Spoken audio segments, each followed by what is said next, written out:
নমস্কার বন্ধুরা, রোজকার ঘরকন্নার রান্নাঘরে নতুন একটা রেসিপিতে আপনাদের স্বাগত। আজ আমি বানাবো ডিমের তেল ঝাল। তার জন্য নিয়েছি 2টো ডিম, পেঁয়াজ, আদা, রসুন, লঙ্কা, ধনে, জিরে। এবার আমি কড়াইতে তেল দিয়ে দিয়েছি। তেলে দিলাম গোটা জিরে ফোড়ন। এবার দেবো এর মধ্যে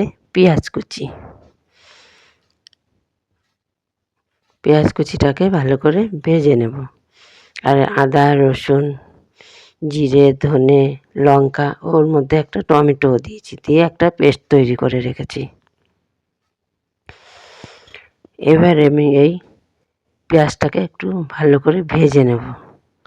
পেঁয়াজটা ভাজা হয়ে গেছে। এখন এর মধ্যে আমি যে পেস্টটা তৈরি করে রেখেছিলাম সেই পেস্টটা দিয়ে দিলাম।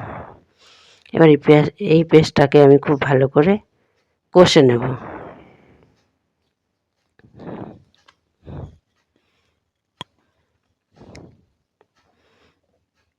এর মধ্যে আমি দিয়ে দেব নুন, হলুদ,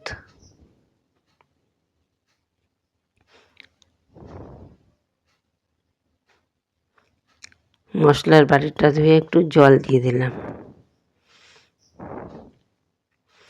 তাই পরিমাণ মতো নুন হলুদ দিয়ে দেব।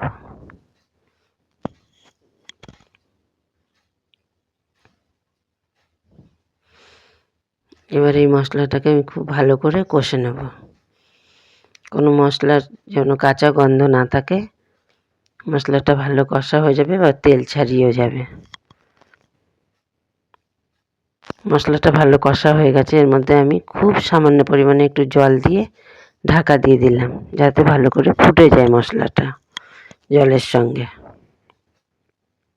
তাতে তো তেমন ঝোল হবে না, ওই জন্যে গামাখা, একদম মশলায় গামাখা হবে, ওই জন্য অল্প জল দিয়ে ফুটিয়ে নিলাম। এবার মশলাটা একদম রেডি হয়ে গেছে। এবার এর মধ্যে আমি ডিমগুলো দিয়ে দেব। দেখুন, আমি একটু জায়গা ফাঁকা করে নিলাম, ওখানে আমি একটা করে ডিম ফাটিয়ে দিয়ে দেব। একটা ডিম ফাটিয়ে ওখানটায় দিয়ে দিয়েছি। এবার এই পাশে আর একটা ডিম ফাটিয়ে দিয়ে দেব।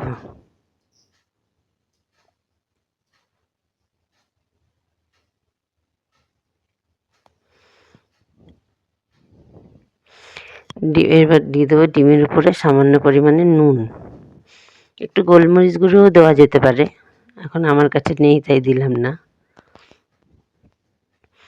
এবার এই মশলাটা আমি ডিমের উপরে তুলে দিচ্ছি। ডিমটাকে ঢাকা দিয়ে দেবো মশলা দিয়ে। ডিমের কুসুমটা ঠিক যেমন আছে তেমনটাই থাকবে, অথচ ডিমটা পুরো রান্না হয়ে যাবে। আমি একটু সামান্য পরিমাণে গরম মশলা দিয়ে গ্যাস একদম সিম করে দিয়ে ঢাকা দিয়ে দিলাম। এবার আমি 5-6 মিনিট পরে ঢাকাটাকে তুলে দেখলাম, দেখুন পুরো ডিমটা আমার কিন্তু রেডি হয়ে গেছে। দেখুন মশলাটা ছড়িয়ে দিচ্ছি, পুরো ডিমটা পুরো সেদ্ধ একদম রান্না হয়ে গেছে। ডিমটা কিন্তু কোথাও কোনো কাঁচা নেই, নরম নেই। দেখুন অমলেটের ডিমের মতো উঠে যাচ্ছে। এটা পুরো পোস্ট করলে যেমন হয় ডিমটা, ঠিক তেমনভাবেই আছে, অথচ তেল মশলা দেওয়া। রেডি হয়ে গেছে আমার ডিমের তেল ঝাল। আমার এই রেসিপিটা যদি ভালো লেগে থাকে একটা লাইক, কমেন্ট, শেয়ার এবং সাবস্ক্রাইব করে দেবেন আমার চ্যানেলটাকে। আমার এই রেসিপিটা দেখার জন্য ধন্যবাদ বন্ধুরা।